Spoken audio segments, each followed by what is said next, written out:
Hello guys, आज हम discuss करेंगे इनइक्वालिटी रीजनिंग के बारे में। सबसे पहले इनइक्वालिटी रीजनिंग में हमें 3 साइंस ऑफ इनइक्वालिटी का पता होना ज़रूरी है, जो है लेस देन, ग्रेटर देन और इक्वल टू। अगर हम इसे इंग्लिश में देखें तो symbol A is greater than B mathematical form में, और इंग्लिश में है A is greater than B, A is less than B, A is less than B, A is equal to B and A is equal to B. अब less than, greater than और equal to की modified form होती है A is greater than और equal to B, A is less than और equal to B and A is not equal to B. A इसकी modified form होती है।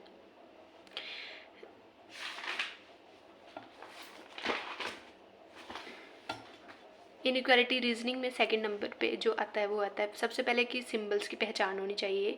दूसरा आता है प्रायोरिटी। प्रायोरिटी का पता होना बहुत ज़रूरी होता है इसमें। Order of priority, greater than या लेस देन। हमेशा ओनली सिंपल जो सिंगल हमारे पास सिंबल होगा जैसे कि ग्रेटर देन और लेस देन का, उसको हम फर्स्ट प्रायोरिटी पे रखेंगे। दूसरी प्रायोरिटी पे होगा ग्रेटर देन और लेस देन का, और ग्रेटर देन और इक्वल टू का, या फिर लेस देन और इक्वल टू का, ये दूसरे नंबर पे। और थर्ड नंबर पे होगा इक्वल टू का साइन। जैसे कि statements, P is greater than Q is greater than R, P is greater than Q is greater than equal to R, P is greater than equal to Q is greater than R, P is equal to Q greater than R, P is greater than Q is equals to R। इन सभी में अगर देखें तो अगर हमारे पास greater than और ग्रेटर देन का सिंबल है तो उस टाइम तो ऑब्वियसली हम ग्रेटर देन को प्रायोरिटी देंगे। सेकंड नंबर पे अगर हमारे पास एक सिंबल ग्रेटर देन का है और दूसरा हमारे पास ग्रेटर देन इक्वल टू का है तो फर्स्ट प्रायोरिटी ग्रेटर देन के सिंबल को दी जाएगी। तो इसका जो कंक्लूजन निकलेगा वो होगा P is greater than R।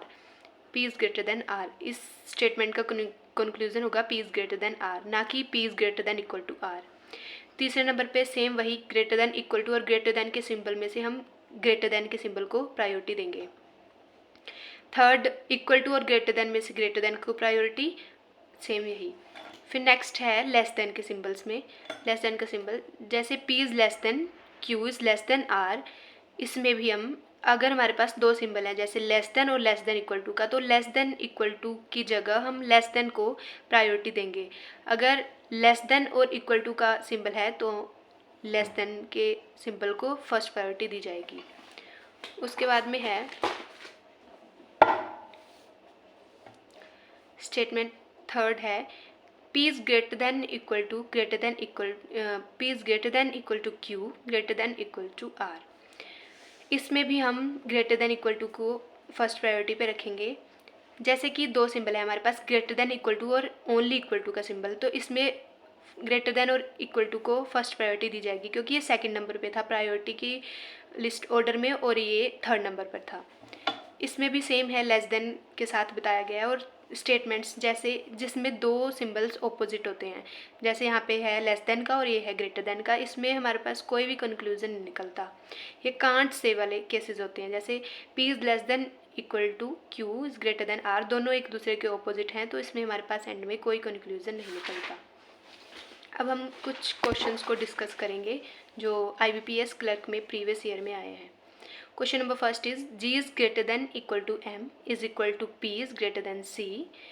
इसके साथ ही सेकंड स्टेटमेंट है Q is less than R is equal to P is less than C। उसके बाद में कंक्लूजन्स, फर्स्ट कंक्लूजन है M is greater than R और सेकंड कंक्लूजन है G is greater than equal to B। इसका solution निकालते time हमने दोनों को कंबाइन करना है। जैसे C और C, यहाँ से ये दोनों कंबाइन की जाएंगी। G is greater than M is equal to P is greater than C। यहाँ से सेकेंड स्टेटमेंट को हम लिखेंगे C is greater than B is equals to R is greater than Q। Conclusion हमारे पास फर्स्ट दिया गया था कि M is greater than R। अब अगर हम इसी जो कंबाइंड स्टेटमेंट है उसमें से देखें M और R में क्या रिलेशन है। M और R में रिलेशन है ग्रेटर देन का। इक्वल टू की जो प्रायोरिटी होती है वो थर्ड नंबर पे होती है और ग्रेटर देन की प्रायोरिटी होती है फर्स्ट नंबर पे, ये होती है थर्ड नंबर पे। तो हम ग्रेटर देन को प्रायोरिटी देंगे, तो इसका आंसर होगा M is greater than R, ये ट्रू है। सेकंड नंबर पे है G is greater than equal to B।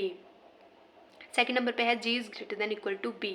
अगर इन इस कंबाइंड स्टेटमेंट में हम जी और बी का रिलेशन देखते हैं तो हमारे पास ग्रेटर देन इक्वल टू का सिंबल भी आता है, इक्वल टू का सिंबल भी देखने को मिलता है और ग्रेटर देन का सिंबल भी देखने को मिलता है।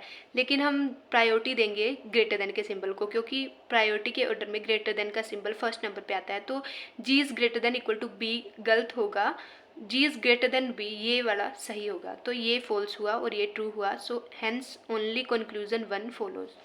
The second question is B is greater than G is less than F is less than S and A is greater than M is less than F is less than S. इसमें first conclusion है B is greater than A and the second one is S is greater than M. Combined form of the given two statements, इनकी combined form है B is greater than G is less than F is less than S is greater than F is greater than M is less than A. Conclusions. The first conclusion is B is greater than A. First conclusion में है पूछा गया है कि B is greater then A। अगर इस combined statement में से हम B और A का रिलेशन देखते हैं तो हमारे पास जो सिंबल्स आते हैं वो एक दूसरे के ऑपोजिट हैं। So no relation can be established between A and B, क्योंकि सिंबल्स एक दूसरे के ऑपोजिट हैं। The second one is S is greater than M। अगर हम इस कंबाइंड स्टेटमेंट में S और M का रिलेशन देखें तो हमारे पास आता है S is greater than M। So this is true, hence only conclusion second follows. The third statement is third question is P is less than equal to R is equals to D is greater than L is equal to N. H is less than I is greater than A greater than C greater than equal to P. Conclusion. The first conclusion is L is less than I and the second one is L is less than equal to I. अगर इन दोनों statements को combine किया जाए तो हमारे पास बनता है H is less than I is greater than A, ये पूरी यहाँ तक P, यहाँ से P और इस P को हम मिला देंगे तो इस पूरी स्टेटमेंट हमारे पास ये बनती है कंबाइंड स्टेटमेंट।